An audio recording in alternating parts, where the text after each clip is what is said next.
Hello बच्चों, आज के इस वीडियो में हम डिस्कस करेंगे एको के बारे में। एको एग्जैक्टली क्या होता है ये हमने सबने कभी ना कभी एनकाउंटर जरूर किया होगा अपने लाइफ में। मम्मी पापा के साथ गए हैं नया घर देखने के लिए और हर एक कोने में जाके चिल्ला रहे हैं। ये मैंने भी किया है, तो जनरली करते हैं लोग बचपन में।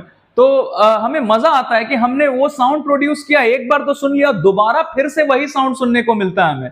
वही है एको। अब एग्जैक्टली होता क्या है एको में, आइए देखते हैं। यहां पे मैंने इसका डेफिनेशन लिख रखा है, लेकिन इसके पहले हम कुछ चीजों के बारे में समझते हैं। जैसे मैंने ओरिजिनल साउंड प्रोड्यूस किया तो ये तुरंत यहां से कान तक आ गया विद इन नो टाइम, लेकिन ये साउंड हर एक डायरेक्शन में जा रहा है, सामने भी, लेफ्ट राइट पीछे, हर डायरेक्शन में जा रहा है और टकरा के किसी सरफेस से वापस भी आ रहा है, जिसे हम रिफ्लेक्शन ऑफ साउंड बोलते हैं।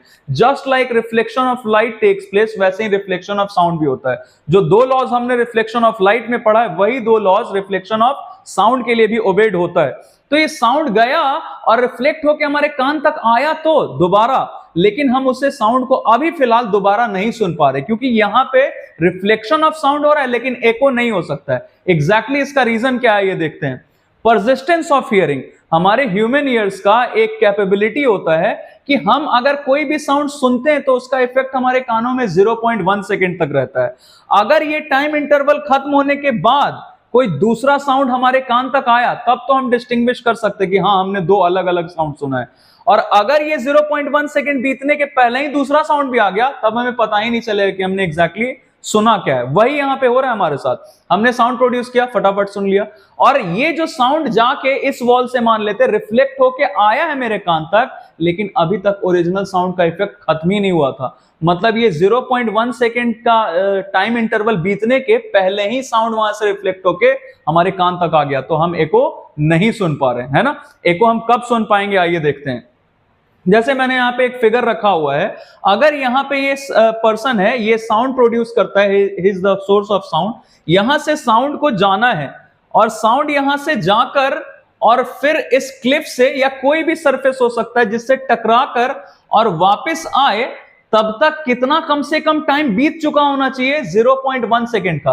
अगर इतना टाइम बीत गया या इससे ज्यादा भी बीत गया है तो हम उस साउंड को दोबारा सुन सकते हैं। अगर ये बीतने के पहले 0.1 सेकेंड बीतने के पहले ही साउंड जाके रिफ्लेक्ट होके आ गया तो हम साउंड सुन नहीं पाते हैं, है ना।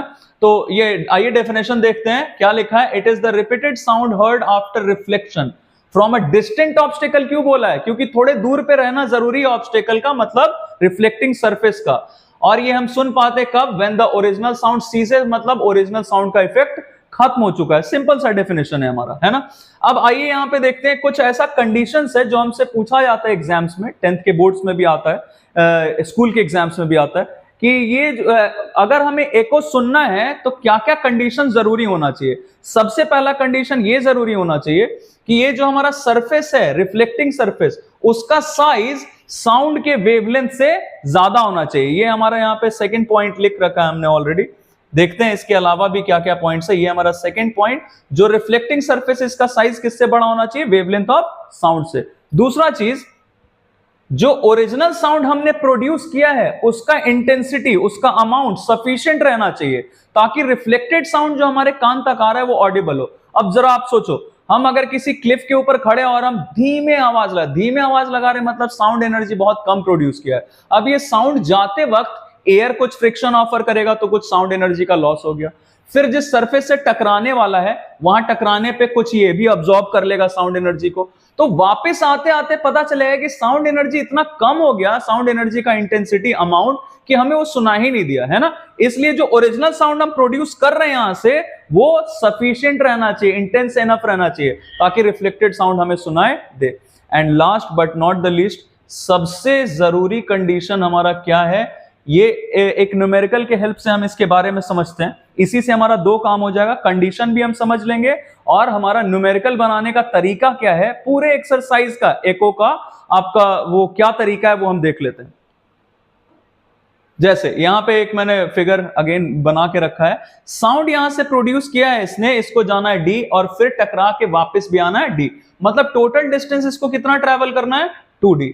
स्पीड ऑफ साउंड वैसे 332 मीटर पर सेकेंड होता है, लेकिन अपने कन्वीनियंस के लिए फिलहाल हमने इसको 340 मीटर पर सेकेंड रखा हुआ है ना। तो देखिए, स्पीड ऑफ साउंड 340 मीटर पर सेकेंड। स्पीड क्या होता है? Distance by time. तो टोटल डिस्टेंस कितना? d plus d, that is 2d। और टी मिनिमम हमने यहाँ पे क्यों रखा है, क्योंकि जो साउंड इसने प्रोड्यूस किया वो तो तुरंत सुन लेगा। अब ये साउंड का कम से कम कितने देर तक रहेगा इफेक्ट, 0.1 सेकेंड तक। तो ये 0.1 सेकेंड के बाद अगर ये आया टकरा के वापस, तब तो ये सुन पाएगा ये को, इसीलिए हमने मिनिमम टाइम इंटरवल कितना रखा है, 0.1 सेकेंड। तो as you can see here, इसको हम सॉल्व करेंगे तो डी का वैल्यू आएगा 17 मीटर। मतलब ये एक अप्रोक्सीमेशन है, हमारा अप्रोक्सीमेट वैल्यू है कि अगर हम एयर में हैं तो हमें एको सुनने के लिए सोर्स ऑफ साउंड और रिफ्लेक्टिंग सरफेस के बीच के कम से कम कितना डिस्टेंस होना चाहिए, 17 मीटर। यही है हमारा पहला पॉइंट, कम से कम डिस्टेंस कितना रहना चाहिए दोनों के बीच में, 17 मीटर का डिस्टेंस रहना चाहिए, है ना। अब आपका जितना भी न्यूमेरिकल्स है इस एक्सरसाइज का, most of the students they follow Selina, है ना, आईसीएसई 10th के लिए। तो उसमें आपके एक्सरसाइज का जितना भी क्वेश्चन है, आप सिर्फ इसी जो हमारा एक्सप्रेशन, और ये भी कोई नया नहीं है, आप क्लास 7 से पढ़ते आ रहे हो, speed equal distance by time, सारा कुछ हम इससे सॉल्व कर सकते हैं। इसके अलावा भी अगर आपको न्यूमेरिकल्स में, साउंड के चैप्टर में या किसी भी चैप्टर में कोई दिक्कत है, आप मुझे बता सकते हैं, मैं जल्द से जल्द उसके लिए भी एक वीडियो अपलोड करने की कोशिश करूंगा। Thank you very much and keep watching and please subscribe the channel and let others also know. Okay.